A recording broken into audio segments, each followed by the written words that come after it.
So EB-2 NIW is not everything. It is not the only option you should be looking into if you are on H-1B or even if you're on OPT. It's not the only option because the NIW adjudication standards have been rapidly changing even before this month. So in the past few months, I've been speaking to a lot of you who are on H-1B, and the vast majority of you seem to think that EB-2 NIW is your only way to get a priority date. Now, for some of you, NIW still continues to be a great option, especially if you have a research background. But for the vast majority of you, especially if you're a junior professional who was not working in a field of national interest, the likely scenario is that EB-2 NIW is not for you. And before you ask, why don't I just build a profile for NIW? Why don't I just go do research? And then why don't I go just get a bunch of citations? Sure, if you can get 100 citations or some great number in your field that helps you get to a point where you are one of the leading researchers in the field, then maybe NIW can work for you.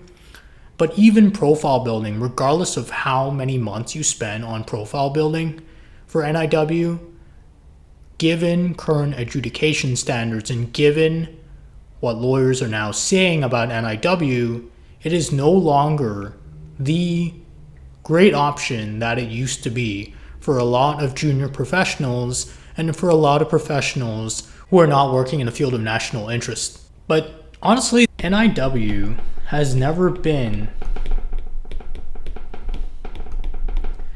the only option.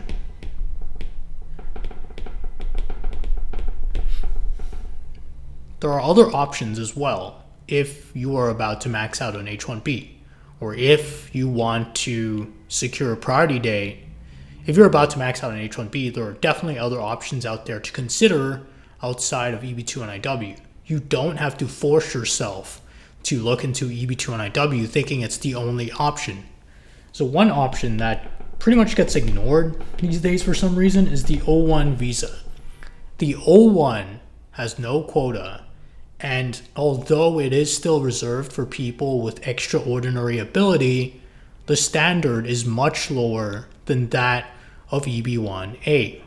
EB-1A also requires extraordinary ability, but people tend to assume that O1 has pretty much similar standards to EB-1A, when the reality of the situation is that O1 is far more attainable than EB-1A. And O1 for some of you can actually be a much better option than EB-2 NIW, especially if you don't work in a field of national interest or you just don't have a strong enough EB-2 NIW case. Also, given how policies could potentially change and given the RFE situation for NIW, it's really hard to tell what a strong EB-2 NIW profile is anymore. It's not like it's as clear as it was, and in the past few months, RFEs have just been all over the place. So your chances of getting NIW if you don't have a traditional strong NIW profile, which is being a researcher or being, I guess, like one of the top people in the field of national interest, if you don't fall into these two buckets, the chances of you getting NIW are not as high as you think. So you do want to be looking into alternatives like the O1 visa or even EB-1A. So another thing is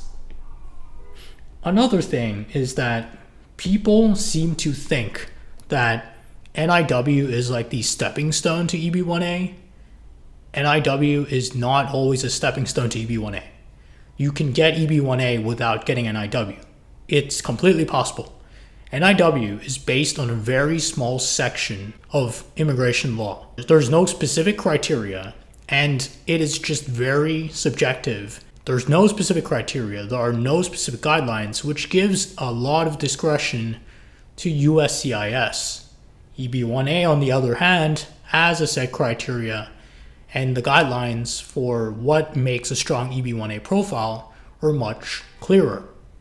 So I was going to make this video a bit later but just given the number of people who are coming to me asking about NIW, it just seems like people forget that NIW adjudication standards are always rapidly evolving and have completely pretty much changed in the last few months, in that the junior STEM field professionals who used to just sail through and get NIW, that's no longer the case anymore. And I get why NIW is this convenient option, because perm is in such a messy state right now. People automatically assume that NIW is now the way to get to a priority date. But given how NIW has now changed and given how adjudications are now so different to what they used to be, you may want to look at the O1 visa.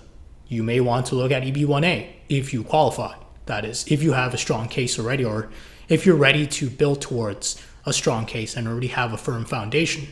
These two are actually viable alternatives to NIW. NIW is not everything.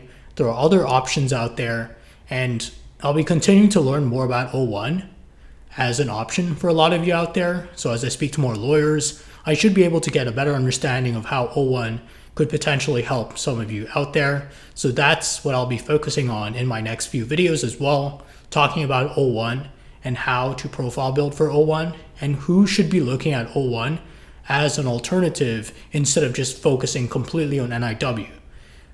Also, it's fine to look at both NIW and O1 as well. You don't have to just focus on one option and rule out everything else. And that's what a lot of people are doing right now. They think NIW is the only way to get a priority date, so they rule everything else out. Forget about O1. Oh, EB-1A is too high of a standard. But once you start to consider more of your options, you may actually realize that the O1 might be a better situation for you. The O1 might lead to a better visa situation for you, or maybe EB-1A is a better fit for you than NIW. Don't get caught up in this, hype around EB-2 NIW. It is not what it used to be. Sure, there are still approvable cases, but NIW is no longer what it used to be, especially for junior professionals out there who do not work in a field of national interest.